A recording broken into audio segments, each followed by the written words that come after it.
Hey, welcome back, everybody. It's time once again for Closing the Wealth Gap. The one show, maybe the only show that shows you how to close the wealth gap in your own life with the man who's done it for many, our wealth coach himself, Tyrone French. Hey, Tyrone. Hey, everybody. Welcome to another episode of Closing the Wealth Gap. I'm your host, Tyrone French. You know, we got a very powerful show that we're going to we're going to log into today. I want you, my listeners, to just sit back and relax because you're going to be impressed by today's guest. But before you do that, before we get into this, what I want you to do is go to TyroneFrench.com and click on service. And I want you to download my free app. If that's too many steps for you, just text Tyrone French to 36260. Again, text Tyrone French to 36260. Or if you got your phone, pull it out, TyroneFrenchApp.com. You'll have my entire business in the palm of your hand. Free calculators, articles, just a whole host of services that you're not going to find in any other location. And again, you can contact me 24 hours a day, 7 days a week. I'm kind of excited right now. I wanted to get through that promo. So without further ado, I'm going to talk about today's guest. I have Dr. Joaquin E. Wallace. And this gentleman, he wrote a book called Generational Wealth Begins with Generational Knowledge. One of the reasons I'm so excited about this book is because I wrote my book, Closing the Wealth Gap. And basically, I'm talking about generational wealth, but it gives an outline based on 95% of the population really don't have a concept of what wealth is. So I try to steer people into purchasing life insurance and getting a trust and kind of putting it on autopilot. And with my 20-year career of working in finance, a lot of people just didn't get it. They didn't understand the concept. And so when I started speaking with Dr. Wallace and I purchased his book, I was amazed at how he broke down the psychology of why some people get it and some people don't. If you are a financial planner, a financial advisor, a novice, or somebody that just wants to accumulate wealth and thinking about generational wealth, I highly encourage you to get this man's book. Now, I'm going to do this because he's too humble to do it for himself, but he has a PhD in marketing. He has a bachelor's degree in engineering, and he has a MBA in business. He has a Series 6, 63 license, and he also has a license of Series 65. He's been in the industry for years. He knows what he's talking about. And when I read this book, I could just feel the commonality and the way he broke it down to whereas anybody can understand this. So without further ado, I'm going to bring in today's guest, Dr. Joaquin Wallace. How you doing, sir? I am excited. I mean, that was a great introduction. I don't know if I can, I don't know how I'm going to be able to live up to what you've just put out there to your listeners, but I'm going to try my best.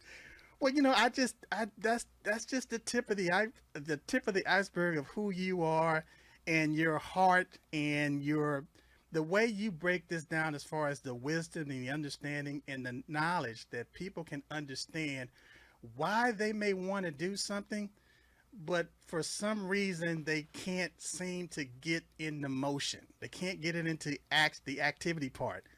And the way your book breaks it down, and again, we talked about the title, which is Generational Wealth Begins with Generational Knowledge, but I purposely left out the subtitle because I want you to come in and talk about these steps that you created. So at this point, I give you the floor and just whatever in your heart, just bless people. Oh, wow. Okay. So there's a lot. So you never tell an author to talk, right? They can talk all night, right? That's what they can do. That's what they love to do. But, the book is basically it was built around my 7-stage generational wealth model.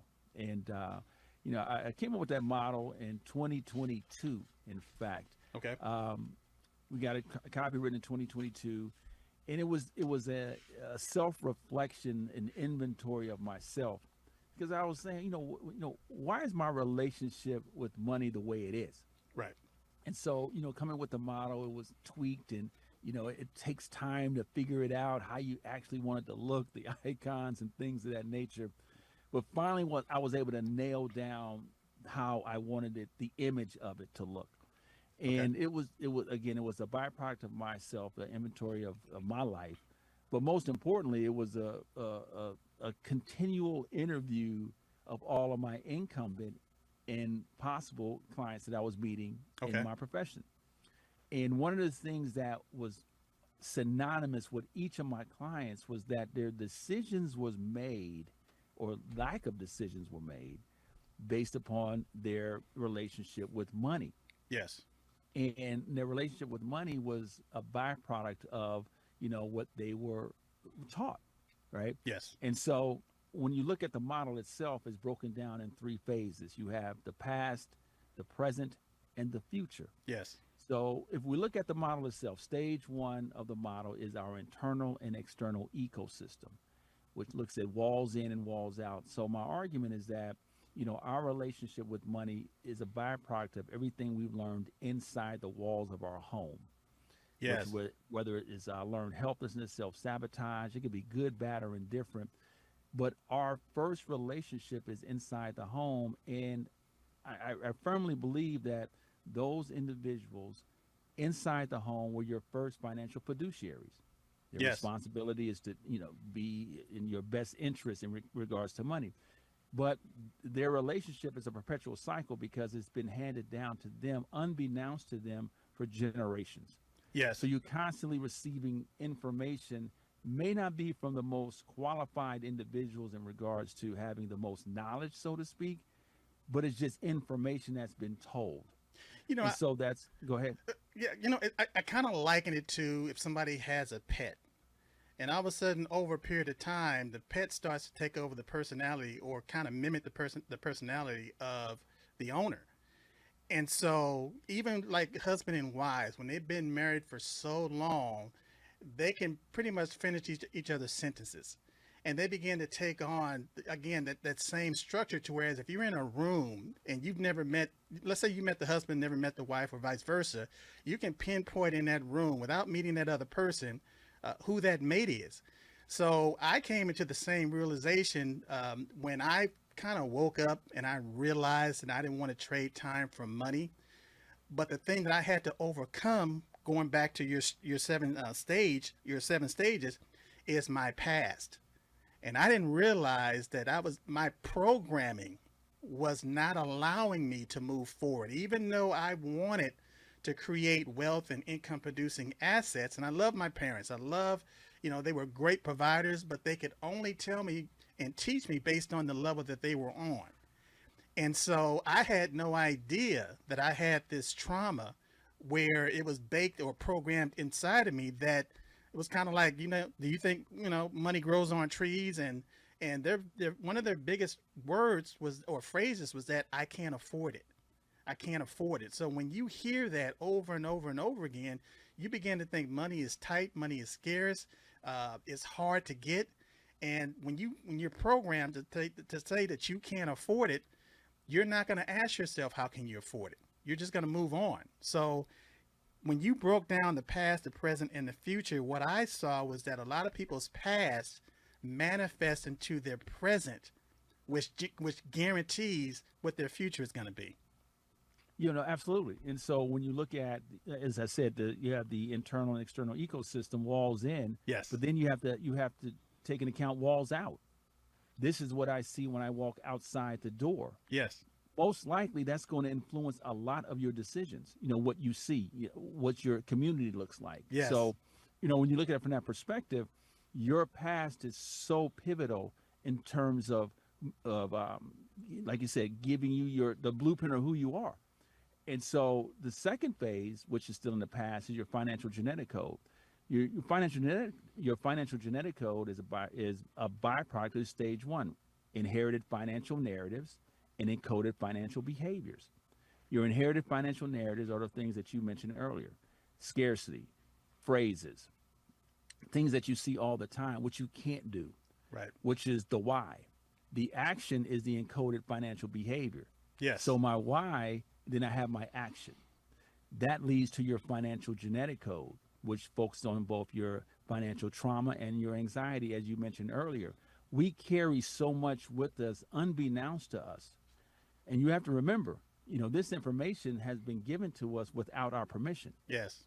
And so consistently we've been, handed this narrative, so to speak, and we're continuing them on. We oftentimes repeat some of the phrases that was said in our home when we were growing up. Exactly. And so I remember one that I always said that my parents used to tell me is that, I'm so broke I can't pay attention. Right. And so Yeah, exactly. right. So when I got older, I would always say, I'm so broke I can't pay attention. Right. And I had to stop myself, like, well, what am I talking about? Not realizing that we're reinforcing that exactly. negative. Exactly. We're repeating the same thing. So your first stages 1 and 2, is the past. Well, stage 3 is financial healing. Yes. This is the present, 10 toes down on where you're at that moment. This is where you have the opportunity to reprogram your financial genetic code, stages 2 and 1.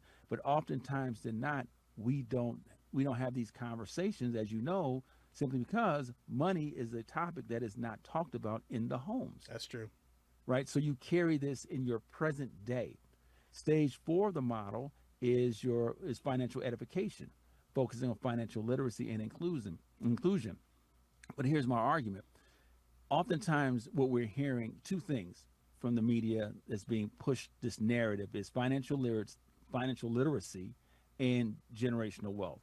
My theory is financial literacy is a holistic process, not taught like a linear process, because oftentimes financial literacy can also be financial shaming.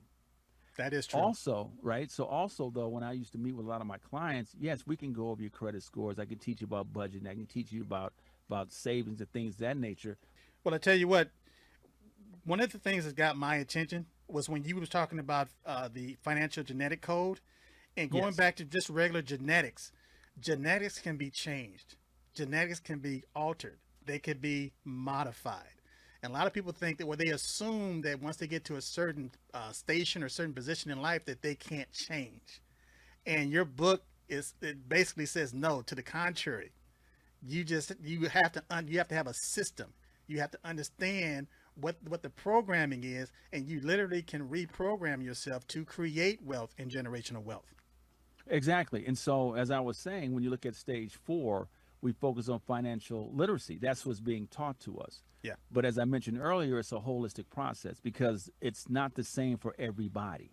And so let's look at an example of a couple, the husband and the wife or partner.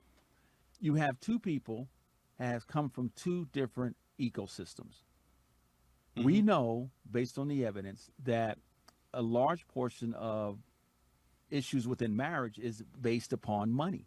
Right. This is what we do know. And also, Doc, when you talk about ecosystems, I want to, because a lot of times, based on certain phrases and words, sometimes you can throw people off. I mean, you're the doctor, but we're talking about environments based on your conditioning, your situation that you grew up in.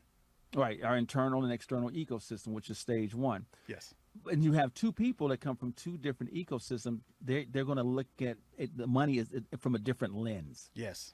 Right. And so once you understand that, then you can provide, have some grace, so to speak, which you find a lot in opportunities such as that. You have financial infidelities, mm-hmm. where people who you don't know what accounts they may have. They've been married for 20, 30 years, right? Something has happened, they passed on, and they have all these different accounts that they didn't know of. That's financial infidelity, which comes from your stage 1 of the trauma.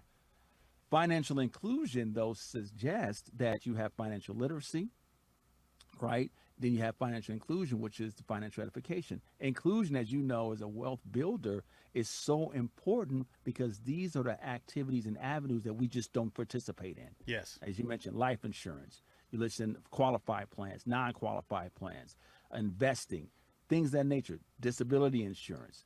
All of that is important. Life insurance, understanding the true methods of life insurance, term, right? Yes. Whole life, universal life. Index, variable universal life. Yes. All of them can be effective if used properly. Yes. We don't take advantage of that simply because we have a lot of what I call scar tissue narrative one of the narratives that is presented in my book, that suggests that something may have happened in the past life that we continue to carry that on with us. And you know, So, even in psychology, they call it avoidance. right, Based on that trauma, you're avoiding.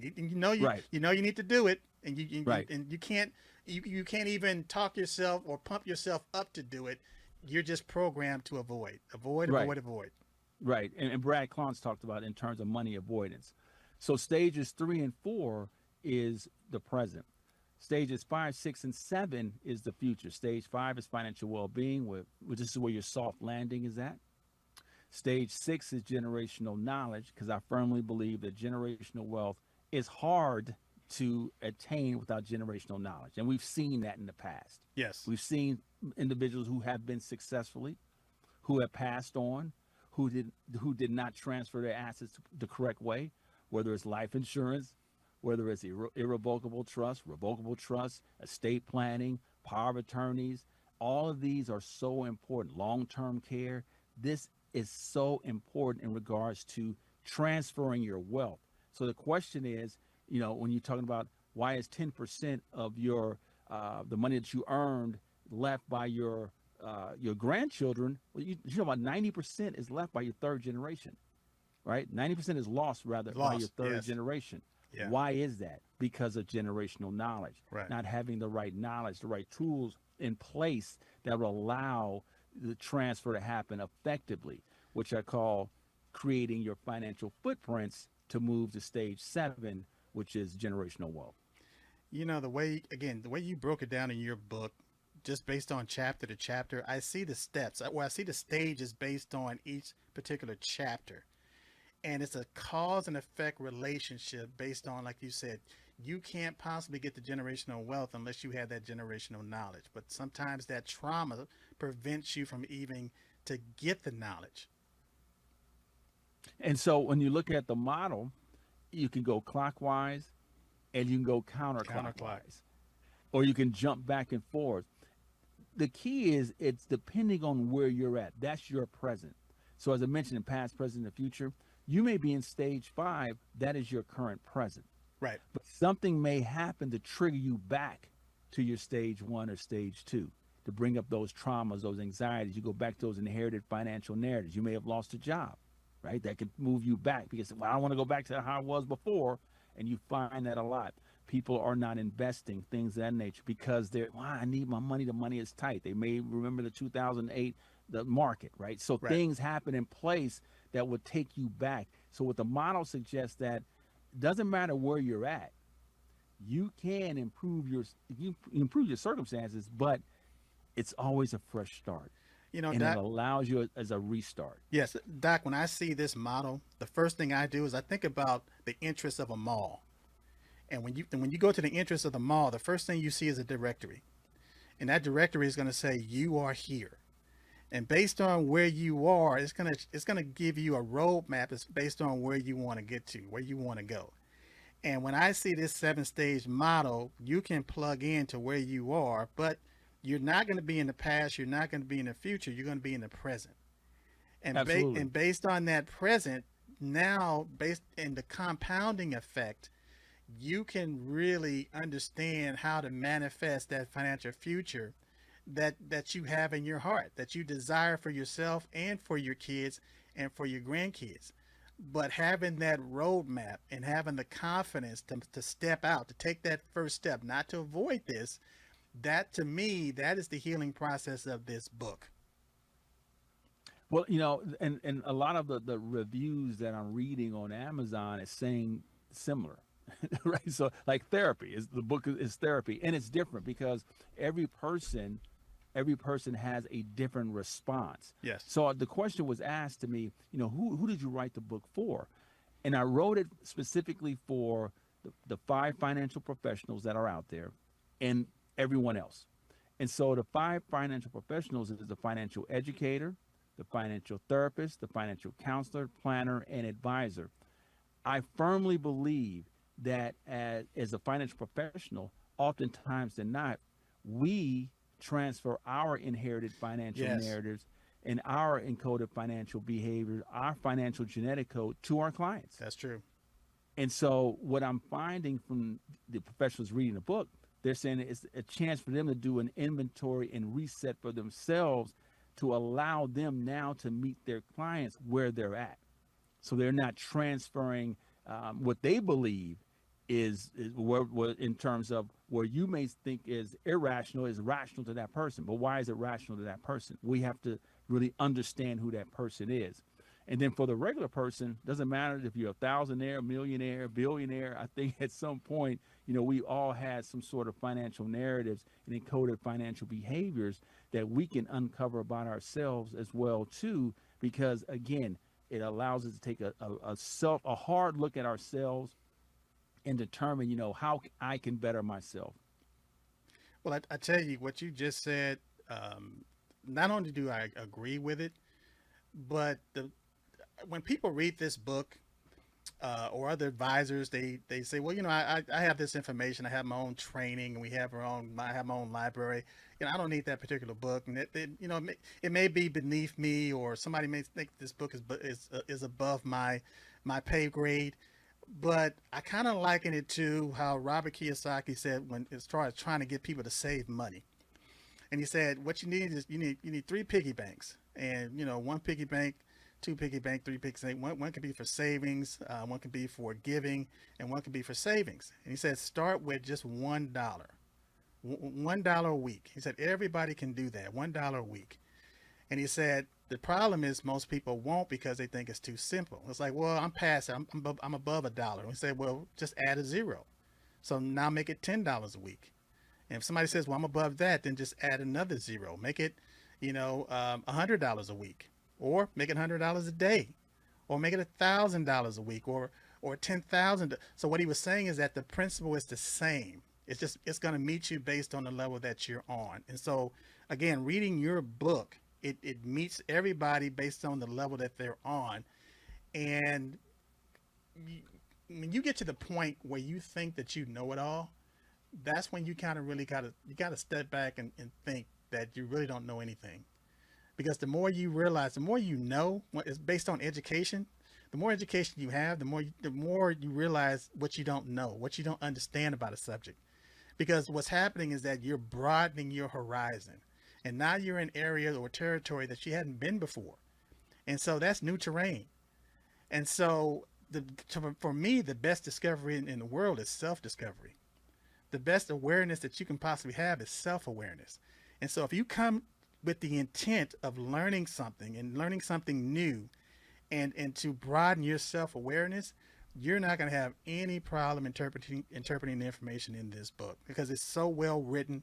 It's so outlined to whereas, and plus you have access to the author, which was that's what impressed me the most. Well, what I encourage people to do is when you read the book, when they tell me to purchase it, I say, hey, reach out to me. Let's go over the book itself, because yes, you can ask me questions and I can answer them for you, because you may have questions, but each person receives it different. I love the fact that you say you're constantly learning, and I use music as an example. Okay. So I played music for years, toured, whatnot, as a keyboard player. So right now I'm teaching myself how to play the trumpet. Say, I want to learn how to play the trumpet. But the one thing about music, no matter how good you are, is someone always better. Yes. There's someone always more skilled. Exactly. And so you're constantly working, but you're constantly learning something new. Yes. And that's why I firmly believe that, as you mentioned earlier, that financial professionals may say, well, you know what, I don't want to read this book. I know this information. Well, yeah, you may take something away from it. Exactly. And there's no shame in that. There's no shame in it. As far as, because again, when you take ego out of it and you say, wow, I didn't know that, or what, I didn't look at it like that based on perception, even though the truth was there. It's almost like looking at a chalkboard or looking at a color palette, and you see blue and this person sees green. Well, they may be colorblind. Absolutely. So based on their perception, they're telling you what you see and vice versa. But when you begin to understand and break it down based on the understanding, the wisdom, the why, then it's like, oh, okay, now I understand why you see it from this perspective and I see it from this perspective. And so now you have a coming together. So what I'm saying is that the reader, from that perspective, reading this book and based on what the author, the intent of the book and the purpose, when you come together in that communication and that relationship, now the learning is, to me, is 10x. Is 10x. So from me, as far as my personal evaluation of reading this book and having the honor and the privilege to be able to communicate with you and for you to break certain things down to me, I can honestly say this is one of the best books that I have in my library. As a matter of fact, even right now, I keep this book on my nightstand by my bed. So, because when I wake up in the morning, the first thing I do is I read. So what I do now is I read a section of your book when I wake up in the morning. Why? Because it's so well written and it's so organized to whereas it makes sense. It just makes sense.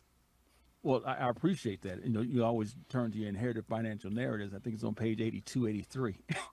You wake up in the morning and have your self-affirmation conversations, right? Yes. But, you know, but see, I understand that. See, what I'm doing is I'm reprogramming and I'm adding that to my affirmation, my lexicon. And again, so you may think that a phrase, and you're used to this phrase, yada, yada, yada, but sometimes it's an anchor. It's keeping you anchored exactly where you are. So sometimes you need a different phrase. You need to look at things in a different way in order to advance.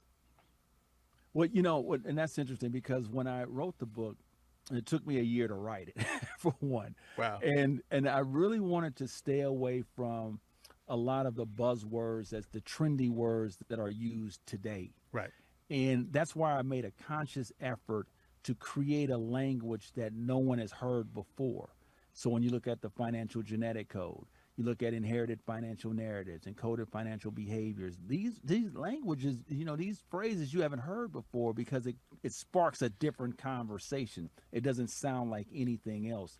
And having my background in marketing, you know, the market is becoming oversaturated and fragmented, right? This market is swelling. So how do you, and if you look at a product life cycle, what are you going to do when the market becomes mature? Well, Right. Now what they call is product extensions, because everyone's coming out with Me Too products, so to speak. And so I wanted to make sure that this book is an evergreen book that would never lose its intensity, opportunity that's out there. So it was made a very conscious effort in regards to research. I mean, as you see, we have over 400 sites. You know, I was introducing authors that we've never really heard of before. You know, and that was so important for me to do. Okay. Hey, Doc. I tell you what.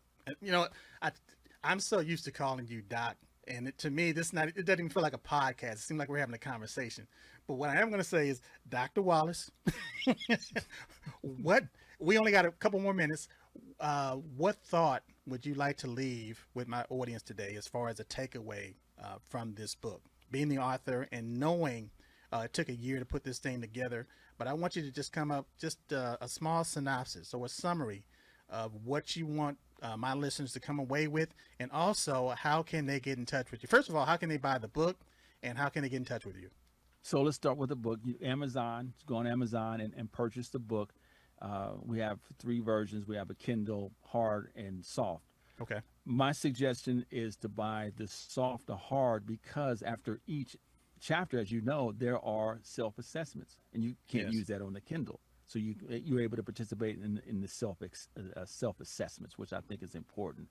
What I want the listeners to take away from is the title. You know, generational wealth begins with generational knowledge, and oftentimes we're constantly trying to pursue generational wealth, but we don't have the generational knowledge. So it goes back to the opening we talked about. Why is 10% of your earnings left by your third generation? Well, simply because of the generational knowledge. And we've known so many of entertainers and those who have achieved it.